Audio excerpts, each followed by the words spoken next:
आज 15 सितंबर हुकूमत पंजाब के हुक्म पर तमाम तर तलीमी इदारे खोल दिए गए, जहां पर हुकूमती SOPs के हवाले से तमाम तलीमी इदारों में हैंड सैनिटाइज़र, मास्क, समाजी फासले पर अमल दरामद करवाया गया। मीडिया से गुफ्तगू करते हुए इस हवाले से तमाम तर तलीमी इदारों के प्रिंसिपल और उस्तादज़ा का कहना था कि जी बिल्कुल, आप बिल्कुल ठीक कह रहे हैं। SOPs के हवाले से सबसे ज़रूरी चीज़ तो ये थी, जैसे आप जानते हैं कि आज स्कूल खुले हैं और बच्चों के लिए और टीचर्स के लिए, बल्कि तमाम लोगों के लिए जो यहाँ पे मौजूद हैं, उनके लिए ज़रूरी है कि वो मास्क ज़रूर पहने। और मास्क उनको हमने बाकायदगी से जो है मास्क पहनने का जो है वो इक़दाम दिया है। उसके अलावा बच्चों के पास हैंड सैनिटाइज़र मौजूद होना चाहिए, जो कि उनके पास मौजूद है। ब्रेक का सिस्टम थोड़ा सा चेंज कर दिया है, ऑफ टाइमिंग और स्कूल टाइमिंग को थोड़ा सा डिसिप्लिनाइज कर दिया है। इन तमाम चीज़ों को मद्देनज़र रखते हुए SOPs का भरपूर तरीके से ख्याल किया है, उसको फॉलो करेंगे ताकि कोई भी हमें फ्यूचर में मसला या कोई प्रॉब्लम फेस ना करनी पड़े। अच्छा मैम, आपको पता होगा कि ये 3-4 माह स्कूल बंद रहने की वजह से बच्चों की तालीम पे भी काफ़ी ज़्यादा असर पड़ा है। उसके हवाले से क्या आपने हिकमत अमली तैयार की है स्कूल के हवाले से, ज़रा वो? जी बिल्कुल, आप बिल्कुल ठीक कह रहे हैं। काफ़ी लॉस हुआ बच्चों की एजुकेशन पॉइंट ऑफ व्यू से, लेकिन आपको पता है कि हेल्थ इज़ फर्स्ट प्रायोरिटी। तो उसके बिहाफ पे हम लोगों ने अपने स्कूल के जो हमारे स्कूल की सिस्टम है उसमें हम बच्चों को इन 3-4 मंथ्स में फ्री नहीं रखा, ऑनलाइन स्टडीज़ के ऊपर काम किया है। उसके अलावा जो उनकी असाइनमेंट है, असेसमेंट है, वो उनके घरों में जाती रही हैं। तो इन तमाम ज़राए के ज़रिए बच्चों को हमने एजुकेशन से टच रखा है ताकि बच्चों का फ्यूचर भी सेफ रहे और इन डेज़ में उनकी हेल्थ भी सिक्योर रहे। गैस के पास उसके अलावा थर्मल गन्स मौजूद हैं जिससे टेम्परेचर बच्चों के चेक करते हैं, और इसके अलावा बच्चों के बैग में सैनिटाइज़र और मास्क बच्चों का कंपलसरी है ताकि कोई बच्चा इस इन्फेक्शन से दो चार ना हो, और हमने बड़ा अच्छा इंतज़ाम किया हुआ है। सिक्योरिटी के हवाले से सर क्या इंतज़ाम? सिक्योरिटी हर सिक्योरिटी गार्ड के पास उसके मौजूद है, उसके थर्मल गन्स मौजूद हैं जिससे बच्चों का टेम्परेचर चेक करते हैं। टेम्परेचर चेक होकर बच्चे स्कूल में आते हैं ताकि कोई भी बच्चा इन्फेक्टेड बच्चा स्कूल में दाखिल ना हो। जी, सबसे पहले तो मैं अपनी हुकूमत का बहुत शुक्रगुज़ार हूँ कि उन्होंने अपने इस किए गए वादे के मुताबिक स्कूल की ओपनिंग करवा दी, और तलीमी इंतज़ामात को हम अपने हिसाब से अल्हम्दुलिल्लाह बहुत अच्छे से लेके चलेंगे। और दूसरी बात, SOPs के हवाले से अगर मैं बात करूँ तो SOPs जैसे गवर्नमेंट ने जो SOPs एहतियाती तदाबीर हमारे साथ डिस्कस की, जो बताई हमें, हम उसके हवाले से हम अपने गेट पर जो हमारे इंतज़ामात हैं वो जैसा कि आप देख सकते हैं कि कोई भी ऐसा बच्चा या कोई भी ऐसे पेरेंट्स विदाउट मास्क एंट्री जो है वो उनकी पॉसिबल नहीं है। और हमारे तमाम स्टाफ ने भी इन चीज़ों को फॉलो किया है। और स्ट्रेंथ के हिसाब से हमारी स्ट्रेंथ जो है वो डिस्टेंस से डिस्टेंस से जो है वो हमने बिठाया है बच्चों को। एक क्लास में जितनी स्ट्रेंथ थी पहले, जो एक क्लास में स्ट्रेंथ बैठती थी, अब उतनी ही स्ट्रेंथ 3 से 4 क्लासेस में बिठाई जा रही है। सबसे पहले तो welcome back to school to all the students. लेकिन एक चीज़ याद रखिएगा कि अब हम लोग बैक टू स्कूल लाजमी हुए हैं, लेकिन बैक टू नॉर्मल नहीं है। आप लोग आफ्टर कोविड-19 बहुत कुछ सीख के आए हैं, जिसमें आप लोगों ने SOPs को फॉलो करना है। और SOPs क्या हैं वो शायद काफ़ी देर से जो है वो आप लोगों को बताया जा रहा है। Don't hand shake with anyone, avoid hugging, wear face mask. ये कंपल्सरी है all the students, all the teachers, कि आप लोग जब भी स्कूल के अंदर एंटर होंगे आप लोगों ने फ़ेस मास्क लाजमी पहनना है। और फेस मास्क ही आपको बचाएगा, क्योंकि हम लोगों ने कोविड-19 से ख़ुद भी बचना है और अपने रिलेटिव्स को, अपने बूढ़ों को और अपने ऐसे लोगों को जिनके इम्यून सिस्टम बहुत स्ट्रॉन्ग नहीं है उनको बचाना है। Sanitize your hands properly. इसके अलावा आप लोगों ने हाथों को बार बार 20 सेकंड के लिए धोना है। इस स्कूल के अंदर, जिस स्कूल के अंदर हम लोग पढ़ा रहे हैं, थैनेट हॉल ग्रुप ऑफ स्कूल्स, जिसके अंदर हम लोगों ने SOPs को फॉलो करवाया। बच्चों की एंट्रेंस के अंदर हमारे पास 3-4 टीचर्स थे जो यहाँ पे खड़े हुए थे, उनके हाथों को सैनिटाइज़ किया गया, फेस मास्क को कंपलसरी कर दिया गया। और उसके बाद बच्चों को क्लासेस के अंदर एक डिस्टेंस, जो मेंटेन डिस्टेंस जो था, जो गवर्नमेंट ने अलाउ किया, उसके मुताबिक बच्चों को बिठाया गया। बच्चों को बता दिया गया कि SOPs क्या हैं। SOPs ये हैं कि उन्होंने फ़ेस मास्क पहन के रखना है, हैंड शेक नहीं होगा, इसके अलावा हगिंग नहीं होगी, इसके अलावा आप लोगों के पास बोरिंग किसी चीज़ की नहीं होगी, no assembly, no break, back to school, not back to normal. Thank you. बिस्मिल्लाहिर्रहमानिर्रहीम।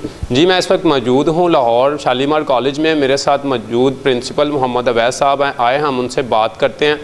अस्सलाम वालेकुम सर। जी वालेकुम सलाम, कैसे हैं आप? अल्हम्दुलिल्लाह। अच्छा सर, आज 5 सितंबर है, हुकूमत की तरफ से स्कूल्स ओपन या कॉलेज स्कूल्स ओपन करने का ऐलान किया गया, उसके हवाले से आपने क्या हिकमत अमली का इख्तियार किया, उसके बारे में थोड़ा सा जी, ऐसे है कि जिस तरह हमारे जो मदर डिपार्टमेंट है, हमारा हायर एजुकेशन डिपार्टमेंट, उसकी जो इंस्ट्रक्शंस हैं, हेल्थ डिपार्टमेंट की इंस्ट्रक्शन जो हैं, SOPs जिनको आप कहते हैं, जो उन्होंने हमें प्रोवाइड किए हैं, उसके मुताबिक हमने आज से ये सिलसिला तालीम का दोबारा शुरू किया है।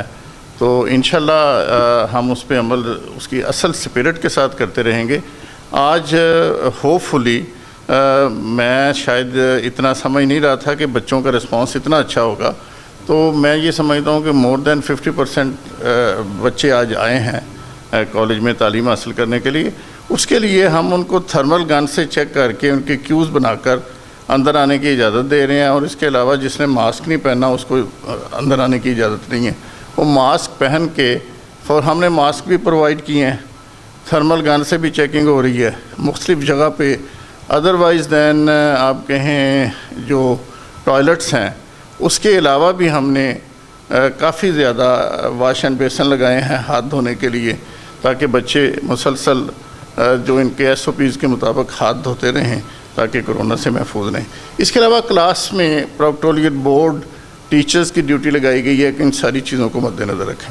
तो होपफुली इंशाअल्लाह ताला जिस तरह हमने इसको कोरोना को शिकस्त दी है, हिकमत अमली अच्छी बनाकर जो डिपार्टमेंट की तरफ से हमें मुहैया की गई हैं चीज़ें, इंशाअल्लाह ताला मैं ये समझता हूँ कि हम उसको फुलफ़िल कर सकेंगे।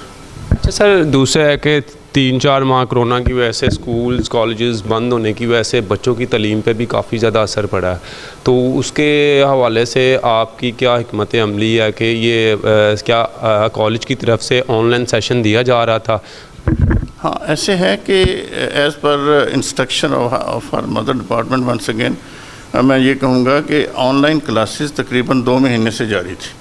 उसमें हमने करिकुलम जो है वो जो इस वक्त तक हमने पढ़ना था उससे ज़्यादा उनको करवा दिया है, लेकिन इसके बावजूद फ़िज़िकल क्लासेस चूँकि आज से शुरू हो रही हैं, तो इंशाअल्लाह ताला जो कसर रह गई है, जो उनका रिमेनिंग करिकुलम है, उसको भी हम करवाएंगे ख़त्म।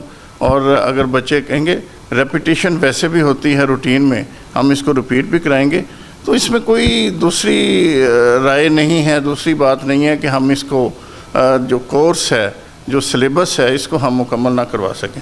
तो इंशाअल्लाह ताला हम ये सारी चीज़ें, लैब वर्क भी आज से शुरू हो गया है, बाकी चीज़ें भी हम इसको इंशाअल्लाह ताला बहुत अच्छे तरीके से करवा सकते हैं, इसमें ऐसी कोई बात नहीं, और करवाएंगे इंशाअल्लाह। बहुत शुक्रिया सर। बिस्मिल्लाहिर्रहमानिर्रहीम। आज से तमाम पाकिस्तान में स्कूल और कॉलेजेस खुल गए हैं। इसी तरह आज से 2nd ईयर और 4th ईयर और 6th ईयर की क्लासेस का आगाज़ यहाँ से हो गया है।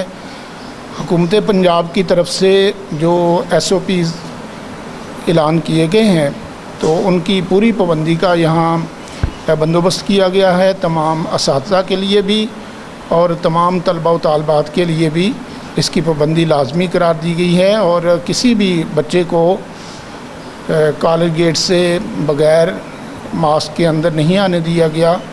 और बाकी जो दूसरे SOPs हैं, सैनिटाइज़र की भी पाबंदी कराने के लिए कहा जा रहा है, और हाथ धोने के लिए भी सबको पाबंद किया जा रहा है। तो कोशिश करेंगे इंशाअल्लाह सब पर क्लासेस जारी रहें और SOPs की मुकम्मल पाबंदी की जाए इंशाअल्लाह। ठीक, थैंक यू। बिस्मिल्लाहिर्रहमानिर्रहीम।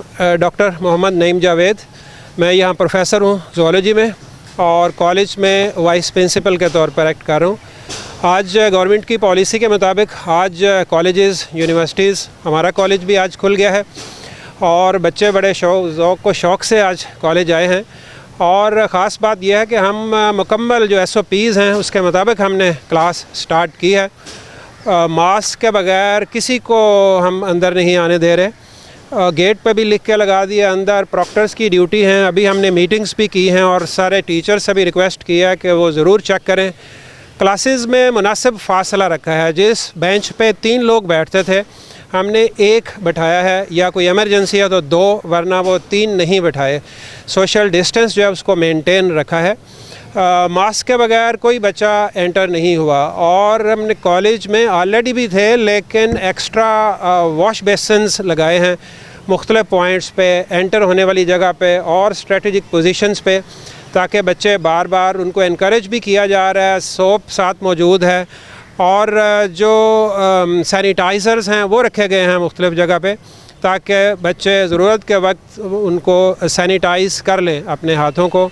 और हर एक को, बच्चों को हर क्लास में इंस्ट्रक्शंस दी गई हैं कि वो शेक हैंड नहीं करना, गले नहीं मिलने, करीब एक दूसरे की चीज़ें शेयर नहीं करनी और फ़ासला मुनासिब रखें। और इंशाल्लाह कॉलेज में हमें उम्मीद है कि ये हम मेंटेन रखेंगे SOPs और बच्चे महफूज अंदाज में अपनी तालीम जारी रख सकेंगे। थैंक यू जी। अस्सलाम वालेकुम। My name is Awais Ibrahim. I am working as lecturer in zoology in government Shalimar college. आज गवर्नमेंट की पॉलिसी के मुताबिक जैसे बाकी तमाम इंस्टीट्यूट्स ओपन हुए हैं, हमने अपने भी कॉलेज को ओपन किया और यहाँ पे SOPs की शदीद पाबंदी हमने करवाई। हम लोगों का प्रोक्टोरियल बोर्ड की सुबह आते ही हमने पहले मीटिंग की, जिसमें हमने तमाम प्रोफेसर साहिबान को ये कहा गया कि आपने बच्चों पे पहले से ज़्यादा विजिलेंट रहना है। बग़ैर मास्क के हमने बच्चों को बिल्कुल भी आने नहीं दिया, बल्कि हम बच्चों को ये भी मोटिवेट करेंगे कि अक्सर जो सोशल मीडिया पे ये अफवाह फैली हुई है कि मास्क पहनने से ऑक्सीजन डेफिशिएंसी होती है, ऐसा कुछ भी नहीं है।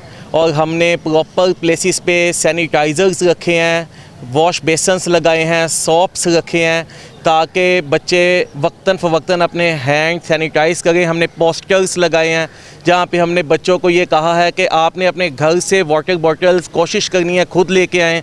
हमने अपने स्वीपर्स को कहा कि वॉशरूम्स की और ग्राउंड्स की सफाई का ज़्यादा इंतज़ाम करें।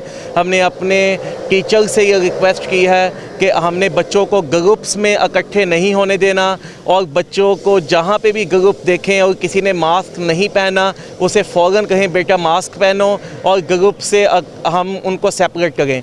क्लासेस इंशाल्लाह अपने टाइम पे होंगी, पूरे SOPs के मुताबिक होंगी और एज़ पर गवर्नमेंट पॉलिसी होंगी। Thank you so much. अस्सलाम वालेकुम। वालेकुम। अच्छा, आज कॉलेजेस ओपन हुए हैं तो आपको कैसा फ़ील हो रहा है कॉलेजेस में? अच्छा फ़ील हो रहा है, बहुत बेटर फील हो रहा है आगे से। शुक्र है अल्लाह का कि कॉलेज ओपन हो गए हैं। घर में बैठ के तंग आ गए थे हम इस कोरोना की वजह से, बेटर फील हो गया। अच्छा, पढ़ाई में भी काफ़ी हद तक जो है ना आपको दुश्वारी हुई होगी 4 माह में, तो कोई इसको हुकूमत की तरफ से, कॉलेजेस की तरफ से ऑनलाइन प्रोग्राम का सिस्टम मिला था आपको? जी अल्हम्दुलिल्लाह कॉलेज ने बड़ा हमें ऑनलाइन अप्रिशिएट किया। हमें ऑनलाइन क्लासेस होती नहीं हैं, हमें कोई नुकसान नहीं हुआ स्टडी की तरफ से। कॉलेज ने हमें बिल्कुल जैसे इधर क्लासेस होती हैं ऑनलाइन भी ऐसी हमें पढ़ाया। जी हमने भी ऑनलाइन क्लासेस ली हैं, कॉलेज ने हमारा साथ दिया और हर रोज़ हमारी ऑनलाइन क्लासेस होती थी सुबह टाइमिंग के हिसाब से और हमारा कोई ख़ास इतना नुकसान नहीं हुआ और हमारी स्टडीज़ जारी हैं। लेकिन इन ऑनलाइन क्लासेस में कुछ बच्चों को बहुत सी प्रॉब्लम आई थी, हो सकती है जिनके पास मोबाइल नहीं है या जिनके पास वाईफाई का मसला वगैरह बहुत से इशू होते हैं, लेकिन इसकी वजह से ना कुछ बच्चों को बहुत नुकसान हुआ है। और हुकूमत को चाहिए कि अच्छा सा प्रोग्राम वगैरह करें और स्मार्ट सिलेबस वगैरह जो आजकल चल रहा है प्रोग्राम वो करें। अस्सलाम वालेकुम। सबसे पहले तो मैं कहूँगा कि शुक्र है कॉलेज खुल गए हैं, बहुत तंग आए हुए थे, लेकिन मैं इनकी बातों कैरी करूँगा कि जिस तरह यानी कि क्लासेस ऑनलाइन सही तरीके नहीं हो पाई। किसी के पास मोबाइल नहीं थे तो नेटवर्क का प्रॉब्लम आया था, घर में 5 बच्चे थे और मोबाइल एक था, डिवाइसेस नहीं थे लोगों के पास, जिसकी वजह से लोग इसी तरह कैरी नहीं कर पाए। और मैं अपनी भी मिसाल दूँगा कि इसी तरह ECAT की मैं तैयारी नहीं कर पाया इसी तरीके से। तो जी अस्सलाम वालेकुम सर। बड़ी कौमों का शार यही होता है कि जब भी कोई मुसीबत उनको आन पहुंचती है या कोई वबा उनको घेर लेती है तो सर उसका मुदब्बिराना अंदाज से उसका जो है वो उसका मुकाबला करते हैं। और अल्हम्दुलिल्लाह हम भी पाकिस्तानी कौम जो है एक आम कौम नहीं है, हमारी भी पूरी शान है, हमने भी कोरोना का जो है पूरे उसका मुकाबला किया है। और अल्हम्दुलिल्लाह जो हुकूमत है वो इस मौके पर आन पहुँची, उन्होंने हमारी मदद की। और स्टूडेंट्स का देखें 6 महीने से नुकसान काफ़ी ज़्यादा हो गया। अब आकर उन्होंने कॉलेजेस खोले हैं तो मैं समझता हूँ कि ये देर आए दुरुस्त आए, तो इसलिए अब हमारे पास मौका है कि हम दोबारा से अपनी स्टडीज़ को कंटिन्यू करेंगे और दोबारा से अपने मुल्क के लिए ऐसा कर गुजरने का इरादा रखते हैं कि इंशाल्लाह पूरी दुनिया देखेगी। और अब हुकूमत का साथ दिया है और हुकूमत और कौम ने मिलकर कोरोना को तकरीबन भगा दिया है, लेकिन अभी भी मुसीबत टली नहीं है। हम उसका जैसे पहले हमने उसका मुकाबला किया, इंशाल्लाह अब वैसे करेंगे। जी बिस्मिल्लाहिर्रहमानिर्रहीम, आपका बहुत शुक्रिया कि आज आपने इस हवाले से आए हैं और बात की है। बिल्कुल बात यह है कि अल्हम्दुलिल्लाह ये अच्छी बात है कि आफ्टर लॉन्ग टाइम अब स्कूल बिलाखिर खुल गए हैं और there is no question about it कि काफ़ी ज़्यादा स्टूडेंट्स का हर्ज हुआ है और 6 माह ज़ाहिर है कि बहुत ज़्यादा होते हैं। इसमें काफ़ी ज़्यादा तहफ़्फ़ुज़ात थे, बहुत से मसाइल थे, ख़ास तौर पे मैट्रिक के हवाले से। तो अब अल्लाह का शुक्र है कि ये खुल गए हैं, स्कूल जो है वो ओपन है। सबसे बुनियादी चीज़ जो है कि वो बच्चों को हम SOPs के मुताबिक क्या कर पाएंगे, तो ये प्राइवेट सेक्टर को ये भी देखना है और अल्हम्दुलिल्लाह प्राइवेट स्कूल्स में ये इतनी कैपेसिटी है कि वो तमाम जो गवर्नमेंट के दिए गए SOPs हैं उसके ऊपर इम्प्लीमेंट करवा सके। टाइम अब कम है और सिलेबस जो है उसके ऊपर वर्किंग करनी है। ये भी एक अच्छा इकदाम है कि शॉर्ट लिस्ट कर दिया गया सिलेबस को, तो इंशाल्लाह उस सिलेबस के मुताबिक बच्चों की भरपूर तैयारी करवाएंगे। अच्छा सर, ऑनलाइन सिस्टम मुतारिफ़ करवाया गया था स्कूल की तरफ से, उसके बारे में आप थोड़ी सी बताएं। जी हमने अपनी काफ़ी एफ़र्ट की, ऑनलाइन सिस्टम इसको इंट्रोड्यूस किया, लेकिन ये पाकिस्तान में पहली दफ़ा, ये बल्कि पूरी दुनिया में पेंडेमिक आया, लेकिन पाकिस्तान और ख़ास तौर पे हमारे आम जो है शहरी वो इस से इतने ज़्यादा फेमिलियर नहीं थे ऑनलाइन स्टडीज़ के, लेकिन अब समझ आ गई है उनको भी। हमने तो काफ़ी कोशिश की, हमने वीडियो मैसेजेस किए, अपने पेज पे भी लगाया कि ऑनलाइन स्टडीज़ अवेलेबल हैं, लेकिन उस तरह से उतना रिस्पांस नहीं आ रहा है, क्योंकि ज़ाहिर है कि यहाँ पे नेट के इश्यूज़ हैं और तरह के हैं, मसाइल हैं। हर बच्चे के पास मोबाइल नहीं है, एंड्रॉयड नहीं है या टैब नहीं है, तो उसके मसाइल थे। लेकिन आइंदा फ्यूचर में हमें इसको देखना है कि हम अच्छे तरीके से, क्योंकि आगे कुछ भी हो सकता है, कुछ भी मामला हो सकते हैं, तो उसको हम ऑनलाइन की तरफ लेके जाएँ स्टडी को। अच्छा सर, बच्चों की तालीम में भी काफ़ी ज़्यादा जो है हर्ज हुआ है, तो उसको आप किस तरह से कंप्लीट करवाएंगे? उसके लिए टीचर्स के लिए तो काफ़ी ज़्यादा ये टास्क है। जी बिल्कुल, बुनियादी बात यह है कि जो उनके सिलेबस के मामला हैं उसमें तो हर्ज हुआ है, लेकिन उसका जो एक होता है स्कूल के साथ एसोसिएशन, जैसे बच्चे के उठने जागने के रूटीन है, सारे वो डिस्टर्ब हुए हैं, उसमें ऑब्वियसली कुछ टाइम तो लगेगा, लेकिन वो फिर दोबारा आ जाएंगे। और ख़ास तौर पे उनकी जो हैबिट्स हैं, उनकी जो करैक्टर बिल्डिंग के हवाले से स्कूल का ख़ास तौर पे एक तवज्जो देता है, उसमें काफ़ी फ़र्क आया है, उसको भी इंशाल्लाह फुलफ़िल किया जाएगा। जो गैप आया है, जो उसको चूँकि स्टडी को हम जो सिलेबस है उनका शॉर्ट कर दिया गया है, तो उसको कवर कर लिया जाएगा, क्योंकि बुनियादी मकसद उनका वो चीज़ों रटवा लेना मकसद नहीं है। बुनियादी मकसद ये है कि एक अच्छा किरदार बने, एक अच्छा इंसान बने बच्चा, तो उसके ऊपर इंशाल्लाह दोबारा से कोशिश करते हैं। और जो मैट्रिक क्लास है उसका जो ऑब्वियसली जो भी शॉर्ट कर दिया गया है उसमें अच्छे से अच्छे रिज़ल्ट्स मिलें, तो उसके लिए जो टारगेट है, जो गोल है, वो बच्चे अचीव करें, तो उसके लिए हम पूरी कोशिश। अगर आम ज़िंदगी में भी हम समाजी फासले और एहतियाती तदाबीर पर अमल करें, ना सिर्फ कोरोना बल्कि कई मुतअद्दिद बीमारियों से भी बचा जा सकता है। कैमरामैन वसीम के साथ खुरम शहजाद, 94 न्यूज़, लाहौर।